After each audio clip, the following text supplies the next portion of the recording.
This is going to be the history of Becks, and also John Becks, and also the Empire House, and the Boyd House, and the new Boyd House, and also the tavern that existed before any of those. But in order to tell you the history of Becks, I think we need to start at the beginning. In order to do this, we need to start in the year 1837. This was the year Judge Whitney built the first ever structure on the lot we now call Becks. This first building was actually built of wood and would serve the public as a tavern. Then we jump to the year 1851. This is the year that C.D. Snell buys the tavern and builds the first brick structure on the lot. It's built around the original wood frame and adds extra space to host events and include lodging. This addition cost $8,500 and is named the Empire House. With the addition complete and extra space available, we begin to see events pop up at Becks. June 17, 1853, Surrogate's Court is held at Becks. November 21st, 1853, a public auction occurs on site. In 1854, we finally get our first glimpse at Becks. You'll see on the map that the Empire House is located on Main Street in the exact location where our building now sits. In 1857, Mr. Ellie sells the building to Mr. Willis, but that doesn't stop the events. On October 22nd, we have our first mortgage sale on site. On New Year's Eve, 1857, we throw our first New Year's Eve party at Becks. And then, on November 24th, 1859, we have our first wedding of Henry Decker and Jenny Everts. At this point, something is almost constantly going on at Becks. We have the Oswego Supreme Court meeting, we have mortgage sales, we have concerts, we have teacher exams, physician appointments, and even a couple robberies. The first documented robbery occurs at Becks in September 1861, where overnight in one of the hotel rooms, two people are sleeping. One is awakened to see another man in the room stealing from the other man. They end up chasing him downstairs and then catching him to find out that he has taken the wallet of the other man. This man's then arrested and convicted. Over the next few years, all is pretty much quiet at Becks. You don't see much in the news, and although it is sold and bought a couple of times, nothing very prominent happens. Until November 17th, 1864, when J.B. Taylor purchases Becks. In the fall of 1866, Becks burns down for the first time, only 2 short years after J.B. Taylor had purchased it. Although this fire is initially extremely devastating, it doesn't keep the doors closed for very long.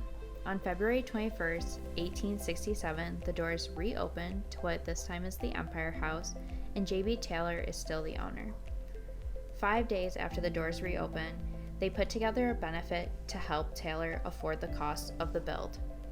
During this benefit, they actually end up raising enough money in the community to completely cover the costs. With Becks back open and operational, we start to see a whole new slew of events and reasons to stop at Becks appear. One of the things we first see is the medical society meetings begin there. They also hold political meetings for the Republican and Democratic parties. We start to see physicians pop up at Becks for eyes, nose, throat, fever, cancer, and even post and pre-surgery appointments. We also start to see insurance companies pop up. One mentioned frequently in the newspaper is called Phoenix Mutual, and they stop at Becks and make appointments once a week for about a month and a half. In 1871, we see somebody by the name of Parker offering piano, organ, and bass lessons in one of the rooms at Becks. These lessons tend to be 7 to 9 p.m., and it looks like they cost about $1 per lesson. One of the last notable things that we see starting to pop up in the newspaper is they're doing frequent auctions, including horses, clothes, supplies, sewing machines, and such at Becks. If you didn't have the money or you just didn't feel like buying a horse, you could always take A.L. Munger up on his offer that says that he will take passengers from this place to Fulton and back cheaper than they can go by the cars. He goes to Fulton 3 times a week, Mondays, Tuesdays, and Wednesdays. Parties wishing to go to Fulton can leave word at the post office or be at the Empire House at about 6 o'clock a.m. While we've brought up tons of meetings and doctors and people and events and parties, we start to actually see it become the main focus in the newspaper. Almost every page says something about the Empire House. A new business is going in opposite that Empire House, next to the Empire House. We're seeing it just constantly get brought up and really showing how much of an impact this building is having. May 31st, 1871, the hotel changes hands again, this time being leased to Captain Boyd. This lease doesn't last long though. October 25th, 1871, Ira is back in charge of Becks, and Boyd moves to Parrish. In 1871, Ira ends up selling to Peter Morgan, but in 1874 she actually ends up passing away, and they hold the funeral at Becks. January 2nd, 1878, we find this article in the newspaper. The Stoddard boys, who were arrested last week for drunkenness, when examined, testified that they obtained 1 drink of liquor at Barrett's Hotel and 4 or 5 glasses at the Empire House. Upon this evidence, and upon the complaint of Mr. C.L. Webb, Mr. Dillon, proprietor of the latter hotel, was arrested. He waived examination and was put under bonds in the sum of $200 to appear at the next term of court. Mr. Dillon acknowledged that liquor was sold to these boys by his barkeep, but he claims that they were not intoxicated then, and that he has avoided selling to habitual drunkards. He said, moreover, that it is his intention to keep a respectable house, one that no person can complain of.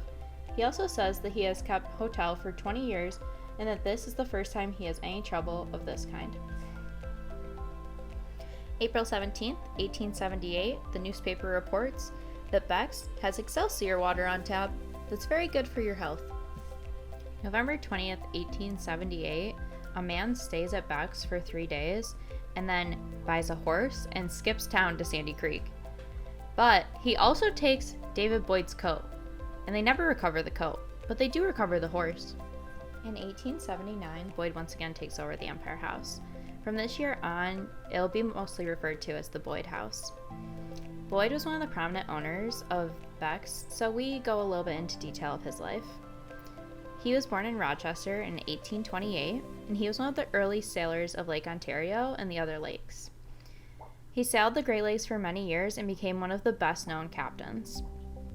In 1853, he then moved to Clayton, and in 1871, he retired from sailing, and that's when he moved to Mexico. February 5th, 1890. The trial starts for Captain Boyd. He's currently on trial for killing Hayes. One night at the hotel, Boyd, Hayes, and Likens were hanging out. They ended up playing a handful of pool games that they were betting bottles of wine on. Most of these games Boyd lost, so Hayes and Likens were drinking most of the wine. Later in the night, they try to get him to keep playing pool. He decides he doesn't want to, and he's thinking about heading off to bed. They ended up doing one last spin on a wheel of fortune for another bottle of wine, and upon losing this, Likens breaks the wheel. This is the first act of the night that gets a little aggressive. At this point, Mrs. Boyd tries to get the men to retire for the night, but they end up playing 2 more games of pool before starting to head upstairs. When they start to head upstairs, it gets kind of weird, and Hayes starts to get aggressive about getting a packet of matches for the hotel room, where Captain and Likens both say that there's some in the room, so you're fine. For whatever reason, this really upsets Hayes, and Hayes actually ends up going back downstairs and attacking Captain Boyd. At this point, he starts choking Boyd, and Boyd pulls out a knife to try and defend himself, cutting at his hands. At this point, Captain Boyd blacks out, and the next thing he knows, he's waking up to Mrs. Boyd saying that he's hurt.